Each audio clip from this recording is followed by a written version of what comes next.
I know what you're thinking. I am not E Boogie, and this was E Boogie's movie, believe it or not. But she's unable to be here at this very particular point in time. So I'm going to be here hosting this show. I'm the executive consultant, and we are doing the 90s movie, and this is Jawbreaker. I'm the executive consultant. We have a full house tonight anyway. So when E shows up, she shows up. She's able to get here when she's able to get her technical difficulties under control. I'm the executive consultant. Let's bring them in order. First person we're going to bring in is Wick. What's up, man? What's going on, man? Chilling, fam. How's life? I'm doing well. Yeah, it's good. Doing it's right. good. Yeah, good. We don't get here. We don't bring the noise alone. We don't bring the candy alone. Let's bring in James. Gentlemen, what's going on? Chilling, fam. How are you? I am doing well. I have finished this movie. I have fought the good fight. I have kept the faith. But more on that later. Yeah, I'm excited to hear what you have to say when it comes to. I just finished this movie myself about well, 30 Chris, minutes ago. Hint. Cue up the Batman poster, please. Mike Knox. Yeah. What's going on, Mr. Knox? What's going on, y'all? Happy to be here. Jawbreakers, 1999. Couldn't you tell by the jeans they were wearing? Just saying. Can't wait to talk about this movie. Dylan McKay's wife is in this movie. Hence the Ray-Bans, baby, not the fake bands that you guys on. Let us go. Let's get this show started. I got on 3D glasses I got from watching, or 4D glasses I got from watching Aquaman. Nobody asked you your opinion because, hey, you know what? Good thing is I'm here. I'm having black hair, not gray. So anyway, E Boogie, if you're back there, give me the thumbs up. Perfect. Let's go. She can take over her show. Oh yeah, that's exactly what needs to happen. Hi. No, you go here because you're in charge. There we go. What's going on? Well, welcome everyone. Welcome to the land of Jawbreaker. Definitely one of my favorite movies. Have we already run the intro or no? I ran the intro. I did everything but do a synopsis and stuff. Excellent. All right. Well, synopsis. Quartet of popular teenage girls who run the school get into hijinks when one of them falls deathly ill due to a prank. Should have been harmless. And then chaos ensues as opportunity presents itself for an unpopular teenage girl who also attends the same high school. Personally, I chose this movie because for me, definitely watched it during some of my formative years. And it really does capture for me the high school experience as a teenage girl in a lot of ways. Obviously, it's very, very campy since it's a movie, and it's very, I'll say, very dramatizes some of the social and power structure that high schools can have with the murder, or accidental, but murder that occurs in the movie. But as a plot point, I feel that the accidental death that happens only helps the movie to emphasize kind of the, I would say, Shakespearean relationship dynamics that often occur in female friendships in high school. I love this movie as a representative of the 90s era because it really captures not only the fashions and kind of the, I don't know, I guess I'm not sure which wave it was, but the era of feminism that kind of just focuses on a female's perspective in film in a semi-realistic setting of a high school. And it really highlights kind of that power dynamic and push and pull that occurs with a person when, you know, an otherwise good person is presented with an opportunity which really would shake their integrity. should they take advantage?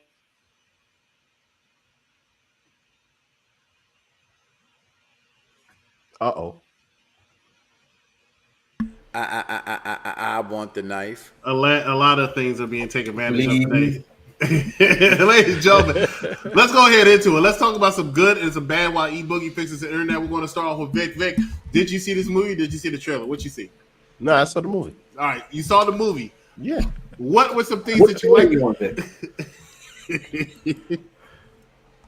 What's Well, you know, one of my favorite quote in the movie. You didn't and answer I'll the start question. off with a quote. No, I'm not gonna answer your damn question because I saw the movie. Okay. Hate it. Anyway, learn it, live it, love it. I thought that was quite interesting. I wonder where they got that from.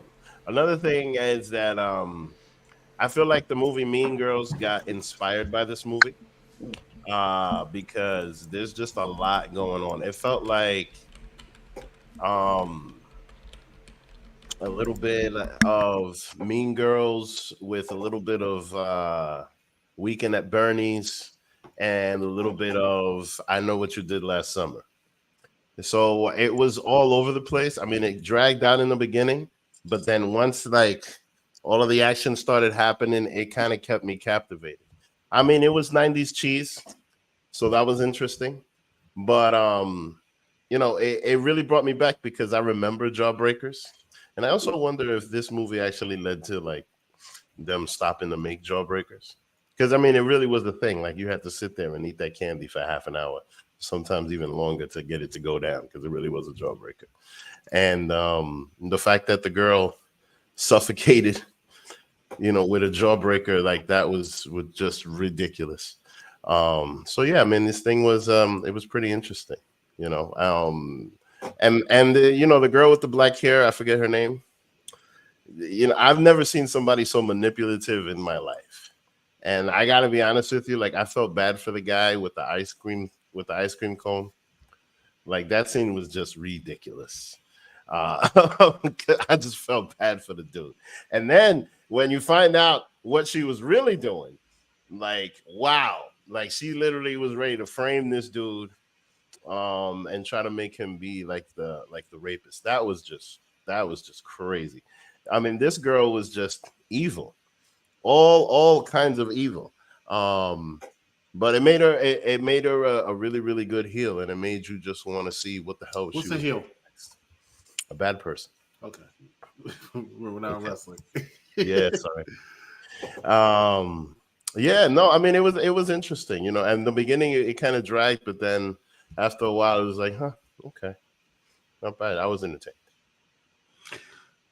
Well, E-Boogie, you're back in action, so you know. I don't know. I don't know where I left. Good. Where you got? I don't know where you guys left off.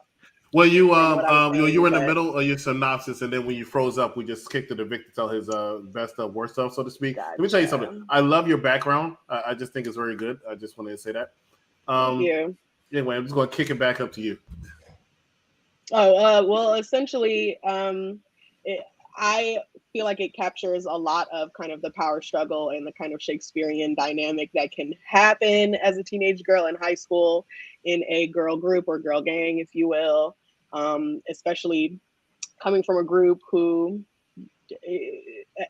is supposed to be the most popular group in school, and kind of how that you can fall out of grace so quickly.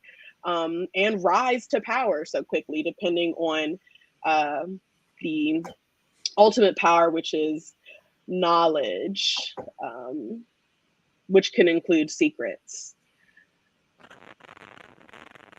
That's it.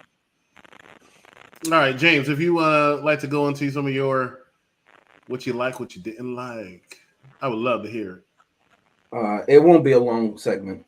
By the way, Chris, I hope you clipped Vic's audio when he described how jawbreakers work and what you have to do to be able to swallow them. I'm not going to clip that. I'm going to clip if he thought this movie led to the end of the candy. Like it really bait. That's the one I want to clip. I'm just happy you saw the movie. And which brings me to the next point. Shout out to Vic, who only watches about 2 of the 300 movies a year that we do, and this was one of them. E, you can tell that he loves you. What did I think about this movie? Well, I thought it was ironic that Rose McGowan was in this movie, and in this movie she portrayed Harvey Weinstein. I couldn't shake that thought. I thought, this guy. I thought that was irony of ironies. That being said, it's very interesting because, listen, as I said before, and as people have reminded me on this show, I'm not a writer, but I understand that it's hard for let's Chris, hear me out. I understand that it sometimes is hard for a male author to write for a female voice. And I would imagine it's hard for a female writer to write from the male perspective. That being said, I was shocked when I looked it up who wrote this movie. It was a guy, okay? And the movie did, as E said, to her credit, play as very much catty girls in a certain clique. And they did show, credit due, they didn't show all the girls in the high school acted as this one group, okay? They showed the very strata that we have in high school, and I like the realism of that. As far as who we were following around, as I've never seen, I forget who said it, but it was like Mean Girls. I think it was Wick. I've never seen that movie. Please, nobody nominate that movie as a movie you have to watch. But I did not enjoy them as people. Okay, granted, they're characters, but I did not enjoy them as people because there was nothing about them to like and no redeeming qualities. Shout out, however, to Violet, however you pronounce her name, because I remember her from Halloween 2, Halloween Kills, and at the end of that movie, she was killed, much as I hoped her character was in this one, because she was so annoying. But Mike Knox, what did you think about this movie? Or Chris, if you want to go next.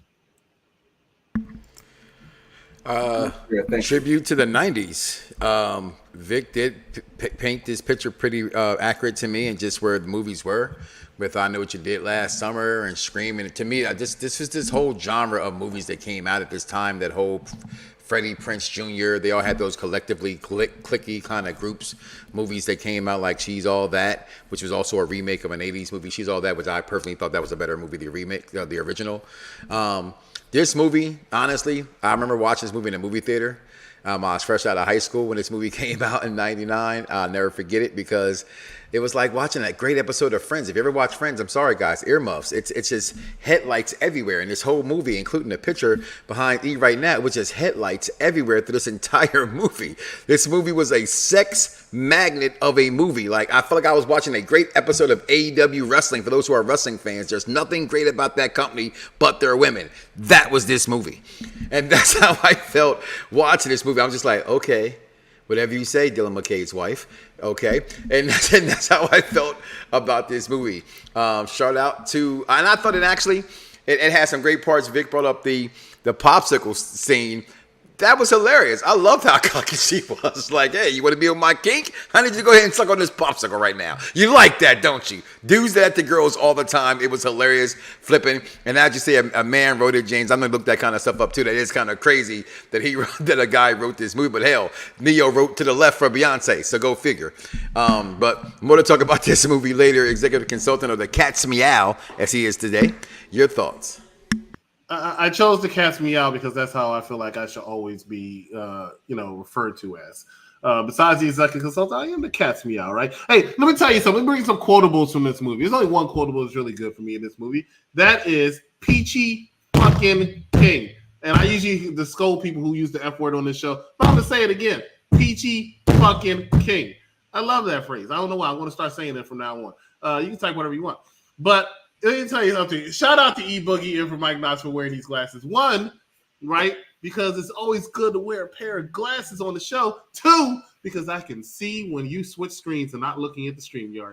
All because of your reflective glasses. Shout out to Mike Knox. Look, here's the thing. I'm trying to keep my head up like this. I don't know if you noticed that. I kept like trying to tilt my head up. It don't work. King. PT fucking King. Thank you, E Boogie, even though I'm pretty sure that's what I said. But I you know what? Here's some of the things I liked about this movie. I like the beginning. I like the middle. I like the end. Here's some things I don't like about this movie. Not a hell of a lot. Okay? Not a hell of a lot.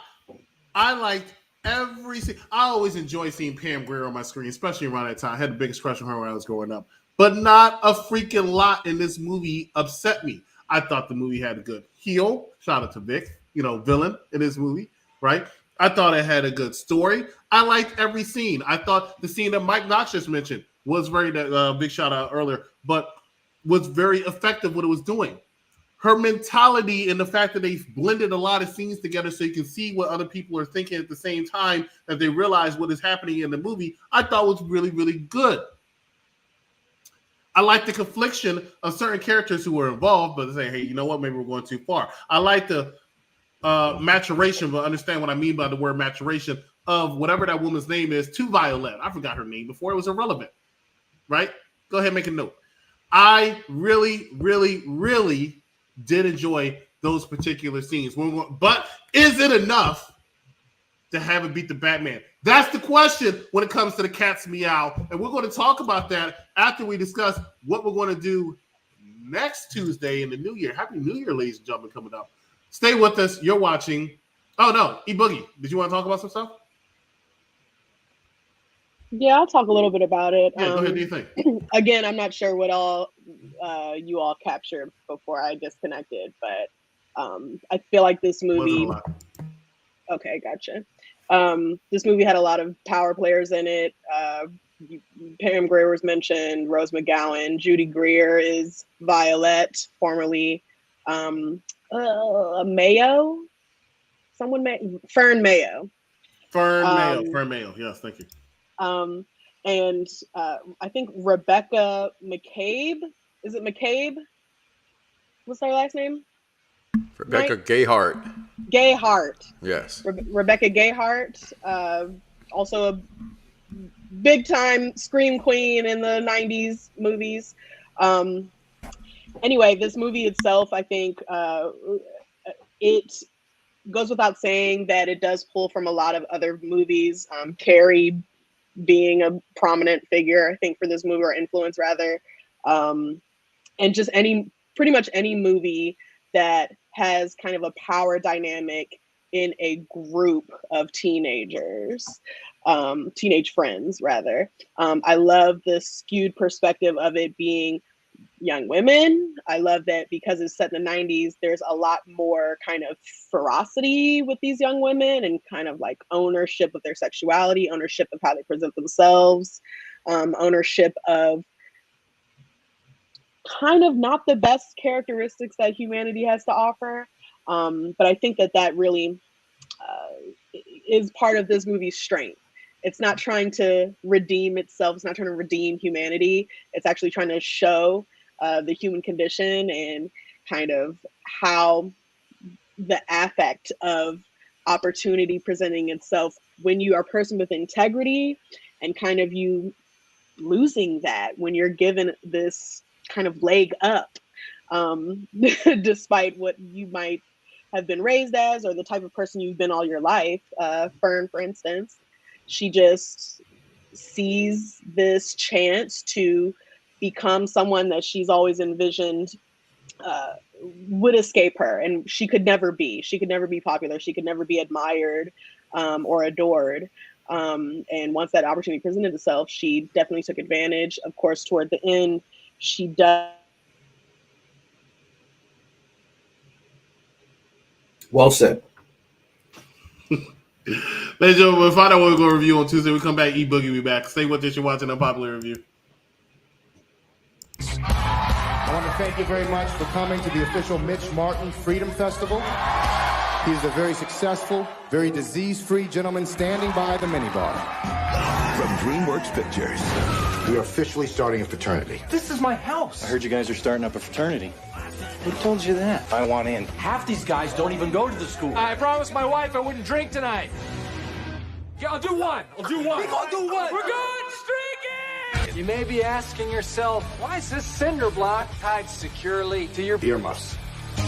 Old school. Ladies and gentlemen, that is old school. We're going to go into next month talking about I Love the 2000s. But of course, that's when we do our split of the six of us. Right now, you only see four. One has bad internet, the other one had to work. You're going to have Vic, Mike Knotts, and E-Boogie on Thursday. And on Tuesdays, you have the Federation, James, myself, as well as the next doctor. 4 Tuesdays. I'm sorry. Can we back that up? How y'all got a fancy name? Because we've been in the Federation since longer than I've known you. I was just wondering. I never heard that on this program before. We have our own group chat called the Federation. We've had it since 2008, 9. All right, we'll go shout out to Bret Hart. Montreal school job. Look, the bottom line is there's only 4 Tuesdays. This is me explaining because I don't feel like explaining twice. There's 4 Tuesdays in the month of January. There's 3 hosts on the Tuesday. I open it up. Idiotically, I let Mike Knox pick, right? And he picked this stupid ass movie. So now your ass gotta be there next Tuesday and do old school with us. I don't want to see this movie, but hopefully I get accepted in NXT and I don't have to. Ladies and gentlemen, we are talking about. You applied too late. I applied last week, actually, 2 weeks ago, or something like that. So we'll see. But I didn't get anything back. We're talking about Jawbreaker, and we're into our final thoughts. And thumbs up, thumbs down. James, we'll start with you because you have to go soon, and I'm not sure when E's coming back. So, James, final thoughts. Thumbs up, thumbs down. Final thought. Shout out to the 27-year-olds playing high school seniors. Shout out to them. All in the classroom.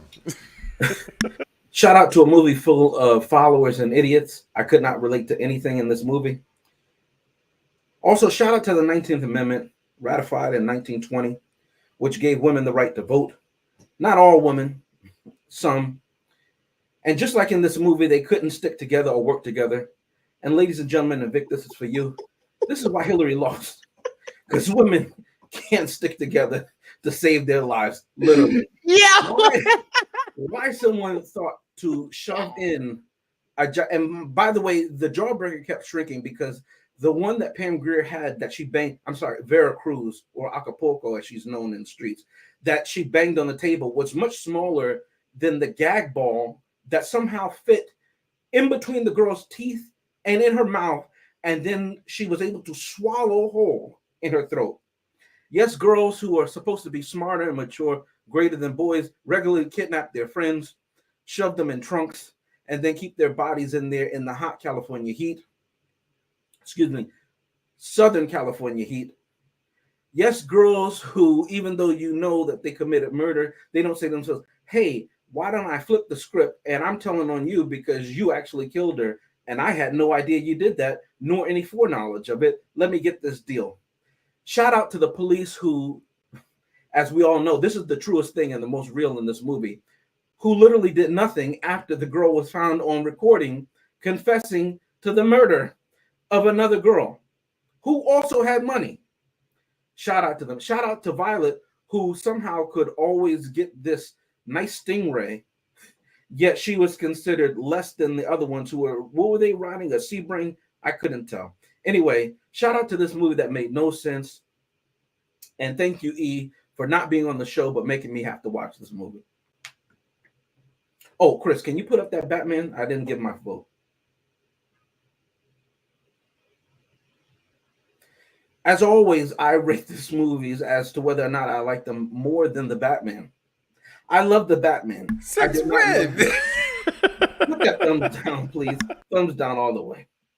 Thank you. That being said, it did have a 90s feel. I'll give it that. Vic, your go because somebody's hating. Go ahead, Vic. All right. Well, it dragged out in the beginning.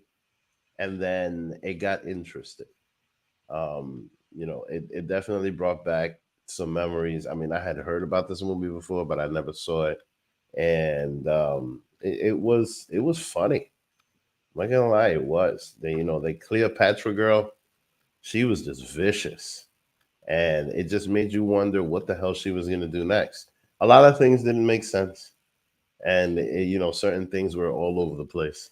But at the same time, I was entertained. I mean, I don't think I'll sit back and probably watch it again, but I certainly was entertained. So I'll give it a thumbs up. Mike Knox. Like many things that we review on this program, I'm going to share with Vic in this one. I think we lose focus sometimes when we watch a movie. I think we want everything to be, a Shawshank Redemption kind of a film, and it's going to be this or that. This movie was made to be stupid. It was made to show sexuality, and it did just those things very, very well. It was a stupid movie. It had some funny gags in it. And my gosh, the headlights were always on high beams this entire movie. If you go watch Friends, I guarantee you there's an episode, there's not one where all them women ain't showing you how they really feel. And that's what's in this movie to me. So overall, I'm not going to lie. I remember when Jawbreakers came out and I watched it. Then I didn't think it was, a very great movie, but I had a good time. Right, and I think all movies you should want to go have a good time in them. It's not going to beat my '90s pick of House Party, and it won't beat my 2000 pick for Old School because clearly this guy has no taste in comedies. But overall, thumbs up for me. It's hard not to like this movie because it's you have to understand what this movie was made to be: a stupid movie of over catty girls being catty and stupid. And that would happen to be this era of movies during that whole Freddie Prinze Jr. What's her name from? Her name escapes me right now from Buffy the Vampire Slayer. The Cruel Intentions. Yeah, that whole Cruel Intentions world with Ryan Phillippe and all them. This was their genre of movies that they came out with this time. So for what it was, thumbs up. It's a true 90s movie. That's for damn sure. Old School looks very stupid, so I can see why you would find that entertaining. Let me tell you what I find. Have you ever seen Old School? Don't need to. All right, exactly. So you have no idea. I get an NXT and I won't have to watch it. It'll be subjective. Did your mother tell you to stop eating with food in your mouth? Did your mother sit here and tell you to stop watching movies like Old School? Never. My mother saw it with me in the movie theater together. So therefore, don't talk about my mother. I'm not. She should have told you that. She loved it. She loved it. No, where are y'all from? Delaware or something? Delaware. I'm from all over the place. So you got a little bit of stupid from here, a little bit of stupid from here. Look, here's what I'm saying, right? At least I'm not from Philly. I'm an Eagles fan from Pittsburgh. The Batman. Was this movie more entertaining than the Batman? Because this is how I really judge my movies. And I sat here and I told you I love the beginning, I love the middle, and I love the end. Right? What I didn't tell you was the main reason why I did not like this movie. Because I can't relate to it. But I found it entertaining, right? It's a thumbs up for me. I enjoyed the beginning, the middle, end. I didn't relate. I didn't have to relate. You know what I'm saying? 3 of my closest friends are all in this panel right now, right? I can't relate to any of these mofos, right? I can't. I'm not married with children. I'm not married to people who don't like people's friends.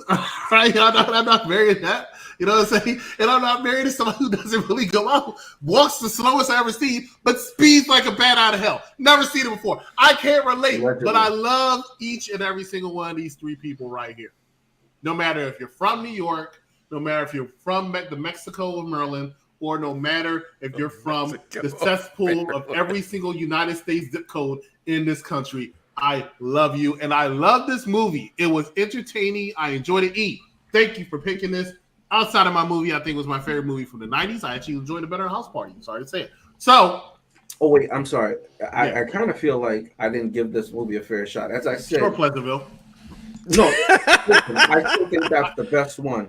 But as to Mike's credit, everything can't be Shawshank Redemption, okay? Which is considered one of the greatest movies, although at the time it was not. But now it is considered one of the greatest movies of all time. Let me change my vote because the criteria is not whether I liked it more than the Batman. That was just a joke for Chris. Criteria is if it's a 90s feel movie, and it definitely was. So I'm going to give credit to it its due. E, wherever you are, this one's for you. Hold on, I got you. I actually have a quote from this movie. If we have a quick moment. Yeah, we have a quick moment. You're the one that says 850 and it's 852. Go ahead. I'm on a roll. Don't kill the vibe. I looked up in the sky because I don't know what she is. But listen, here's a quote from this movie. Mike, blink. Okay. So here's a quote from this movie. I heard about this movie. I've never seen it before. Oh, I'm sorry, that was Vic. Sorry. So anyway,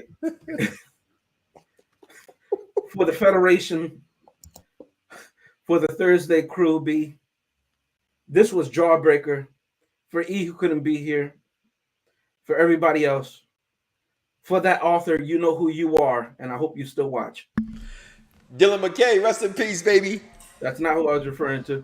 But Ray-Bans. Thank you. Vic, quick, before we go, which part of the movie are you on right now?